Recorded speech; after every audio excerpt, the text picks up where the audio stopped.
Hi, shalom friends. I was curious.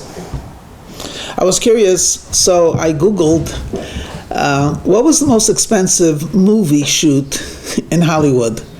And it's interesting. They didn't really have a definite answer, but amongst the scene, most of the replies there was a Tom Cruise movie where he is in Times Square. I forget the name of the movie. And essentially, they needed Times Square to be empty. Now, this is New York City. It's the city that prides itself, it never sleeps. So they managed to get permission from the city for 3 hours on an early Sunday morning. And I believe they paid over $1 million for that privilege. I think even $1.5 million. Okay. So I was just thinking, what happens if that day Mr. Cruz woke up in a bad mood? And he said, look, I'm the star, but I'm not doing it today. It's $1.5 million, but you do the math, how much each minute is worth. And even if they could find someone to take his place, you have to do the shoot over and learn the lines, etc. Okay, if you're not a Hollywood buff and you're a more serious person, well, let's use the same example about an astronaut. NASA puts up a guy in the space station, hundreds of millions of dollars. There's a whole bunch of experiments that they're supposed to do, a spacewalk, and he says, not today. Okay, you get where the drift. There are certain times when you are the man, you are the woman, this is the place, this is your responsibility, there's no turning back. You can't. There's no second chance. This is it. It's it or nothing else. What we're lacking today amongst the Jewish people in particular is a sense of urgency. It's like, okay, life continues.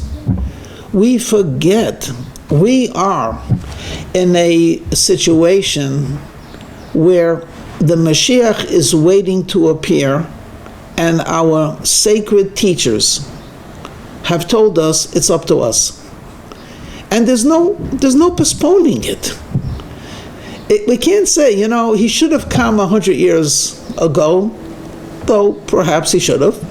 And we can't say he should come in 100 years from now, because we can't say that. We don't know. I mean, the world is so rapidly changing. It is we now. Okay, what's the problem? It's not so much laziness and apathy, as much as we don't believe we're in this important time. So if you tell a person, I think you should keep Shabbos, they'll say, well, I was really thinking about it when I retire. You tell a person, tefillin is a really important mitzvah, it's a beautiful way to identify. Yeah, I'm going to a bar mitzvah next week of my Orthodox cousin. And then you tell someone, Uncle Bob was really insulted. Why don't you give him a call? Oh, don't worry, before Yom Kippur.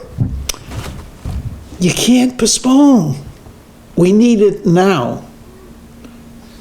Because we're at a crucial time in history where every single boundary has been broken. I won't go through the long list you could make, and you could add your own. I'll just throw out some of the examples. Today, there's no boundaries. How do you define a marriage? There's no how do you define a male? How do you define a female?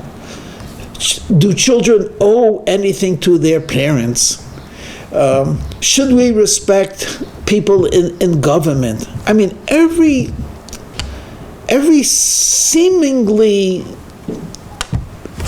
ironclad idea is being challenged and being overturned. Boundaries are broken. There's still one boundary. It's called exile. Why can't we overturn that? Well, it's been around for 2,000 years. Jews are in exile. Well, marriage has been around for a long time. Children and parents have been around for. Every single thing is being challenged and changed, occasionally for the better, and sadly, many times not. Why do we have to take this? No, we're special, we're unique, this is the moment, this is the time, we are the generation. Okay, what happens if you say, sure, you always say that God values our deeds more than we acknowledge ourselves, but maybe we really are on the bottom of the barrel. Maybe we're really not as good as some people would like us to believe. Well, there's a very famous parable that great Hasidic masters pointed out. Something along the lines of there was a neighborhood that was told they cannot leave their neighborhood, and they built a stone wall, and they left them there. Well, obviously, no one wants to be behind a stone wall, so they quickly took a census, and they found that there's like 500 strong young men between 20 and 40, and it's up to them. So they fashioned a battering ram, and they battered that stone wall day after day, week after week, and after 6 months, the wall was standing. And these young men were exhausted. But you can't give up, can you? So they then took from 40 to 60-year-old men, and they did the best they could, not with so much strength, but they kept banging, and months passed, and the wall was standing. And now the people just fell into despair. The youngsters couldn't do it, the men couldn't do it. I guess we're destined to be prisoners behind the stone wall, until someone came and began to examine the wall, not from the distance, and saw that there were cracks, real cracks. And he then turned to the children and he said, take the battering ram and keep battering it. And they said, if the strong ones couldn't do it and the adults couldn't do it, we're just kids. And they said, they already did most of the work. We need that final push. And of course, the lesson is very simple.